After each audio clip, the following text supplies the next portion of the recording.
en tout cas, la frappe est bien menée. C'est simplement le marquage au niveau du Bouanga, parce qu'on sait tout de suite qu'il pouvait armer. Et en plus, il a armé en première intention. C'est un petit peu difficile. Mais à ce moment du match, on était quand même dans le creux de la vague. Je ne sais pas ce que vous en pensez. Au départ de l'action, il y a trop d'espace entre les lignes. On a vu qu'il y a eu une certaine liberté. Oui. Ils ont accordé vraiment une certaine liberté au départ de l'action. Oui, on aurait dû, depuis le début, annuler cette action-là. Mais ça n'a pas été fait.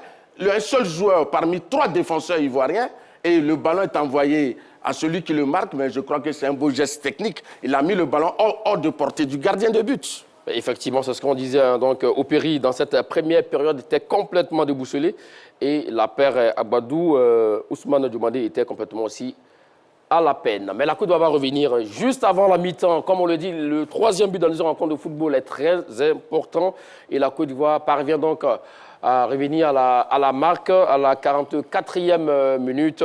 Regardez sur cette action. Belle déviation, 1-2 avec Crasso et Eza qui envoie donc un amour de ballon pour Jean-Philippe Crasso qui est servi sur un plateau d'or, mais qui se régale.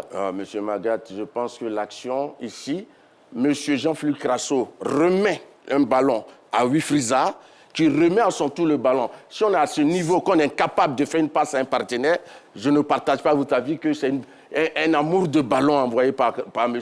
Wifriza. Oui, mais il faut le sentir en ce moment-là pour envoyer le ballon en ce moment-là. On a vu... S'il vous plaît, Martial Gogo, je vous pose la question autrement. Je pense qu'au début d'une compétition, il y a une suite, on espère que M. Zaha va se relever, il va élever son niveau de jeu. Mais pour l'instant, pour le moment, en dehors de cette action, vraiment, il est fantomatique dans cette compétition. Pourtant vous l'avez réclamé ici en tant que titulaire lors de certaines rencontres. Non, je ne l'ai pas réclamé en tant que titulaire. J'ai dit par rapport à la situation, en ne faisant pas jouer les autres avancantes, comme lui, il avait de la technique, et que l'adversaire, le Mozambique, allait jouer bloc bas, avec sa technicité, il pouvait provoquer des erreurs. Et donc, ça, il a quand même fait lors du premier match, mais il n'a pas sorti le grand jeu. Ce n'était pas une masterclass.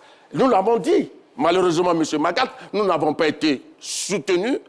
Le garçon a fini sa compétition depuis le 6 novembre avec Charlotte. Et donc, naturellement, il allait se poser un problème physique. Et on le voit. À chaque contact, M. Zaha est couché. Et c'est ce que nous avons dit, mais ça nous a valu toutes sortes d'attaques. Mais on ne va pas griller le garçon, on espère qu'il va se relever et terminer de façon forte la compétition.